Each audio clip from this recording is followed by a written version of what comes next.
سێبارە بە وڵاتیانی خۆمان لە خلالی یەک هەفتە تا 10 ڕۆژی ترا پیازی عێراق ڕاستی ئەو هەڵقشانەی کە ئەم شەو لە نرخەکانە هەڵقشا بوو لە دەرەوەی علووە شتێکی نامۆ بوو چونکە بەڕاستی ئێمە وەکو علووی سلەیمانی بازرگانیەکان بەردەوامە لە سنوورەکانی وەکو باشماخ و حاجی و مەران و پەروێزخانەوانەیە هەموو کاڵاکان بەردەوامیت بۆ علووە پەتاتە کە بە 300 دینار بووە چەند ڕۆژ لەمە پێش ئێستا هەر بە 300 دینارە سێومان لا بۆ بە 600 دینار بووە هەر بە 600 دینارە نرخەکان وەکو خەیار وەکو پرتەقاڵ وەکو چەندەهاشتی تر لە علوایە بە هەمان شێوەی وەکو خۆی مام نەتەوانێت شت زۆرە بەڕاستی ئەوەی کە بینی بێتمان ئێمە تەماتە بوو ئێمە دڵنیاین بە هاوڵاتیانی خۆمان کە ئەمڕۆ بەیانی سەعات 7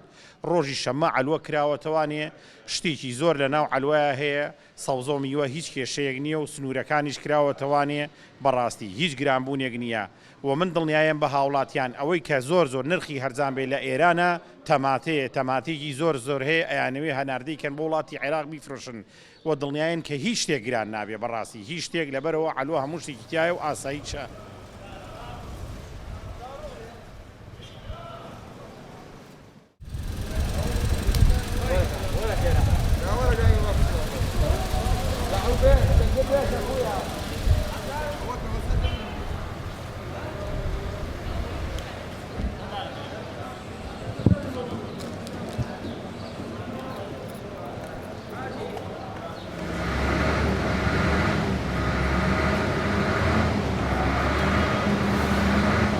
خۆی بە نسبەت داخستنەوە لەوانەیە زەرەری ئەوەی بێ شت گران ببێت لە بازاڕە قۆرق دروست ببێت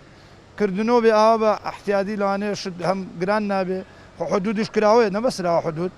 هیچ کێشەیەک لە حدودیشانە باریێت ئەمجا ئیشەڵا ئەگەر ئەم نەخۆشی ئیشەڵا بەش بەخوای گەورە لەوانێ کۆتاییشی بێ ئیشەڵا دوای دنیاش نییە